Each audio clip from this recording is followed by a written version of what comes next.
લક્ષ્ય ન્યૂઝ, એક નજર, એક લક્ષ્ય.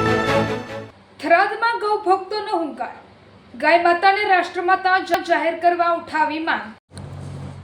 થરાદમાં ગૌ ભક્તોનો હુંકાર, ગૌ માતાને રાષ્ટ્રીય માતાનો દરજ્જો આપવા માટે તેમજ ગૌ હત્યા પર સંપૂર્ણ પ્રતિબંધ મૂકવાની માંગ સાથે આજે થરાદ શહેરમાં ગૌ ભક્તો દ્વારા વિશાળ રેલીનું આયોજન કરવામાં આવ્યું હતું.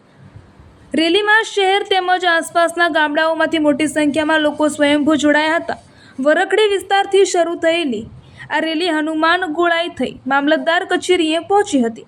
મામલતદાર કચેરી ખાતે ગૌ ભક્તોએ સૂત્રોચ્ચાર સાથે વાતાવરણ ગજવી દીધું હતું અને ગૌવંશના રક્ષણ માટે કડક કાયદા બનાવવાની માંગ સાથે આવેદનપત્ર પાઠવવામાં આવ્યું હતું. અહેવાલ રાજપૂત ભલાભાઈ વાવથરાદ. પત્ર આપવામાં આવ્યું છે. જય ગૌ માતા જય ગોપાલ.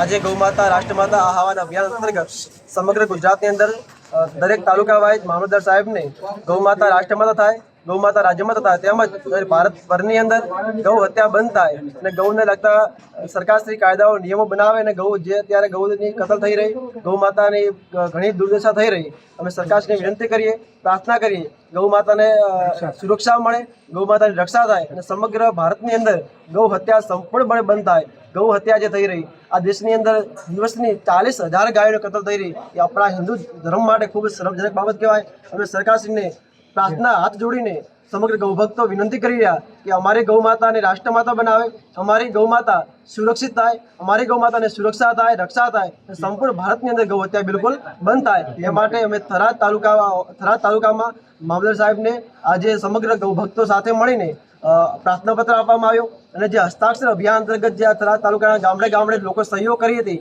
એ સહીઓ રાજ્યપાલશ્રીને, મુખ્યમંત્રી સાહેબને, પ્રધાનમંત્રી સાહેબને તેમજ રાષ્ટ્રપતિ ત્યાં સુધી મોકલવા માટે વિવિધ ફાઇલો તૈયાર કરી એ અહીંયા સાહેબનો સુપ્રત કરવામાં આવી અને આશા રાખીએ છીએ અને સાહેબે આપણને બાંયધરી આપી કે અમે બધી આ ફાઇલો છેક ત્યાં પીએમઓ ઓફિસ સુધી, સીએમઓ ઓફિસ સુધી, રાજ્યપાલ ઓફિસ સુધી પહોંચાડશું અને યોગ્ય ન્યાય મળે એ માટે અમે સૌ માગણી કરશું.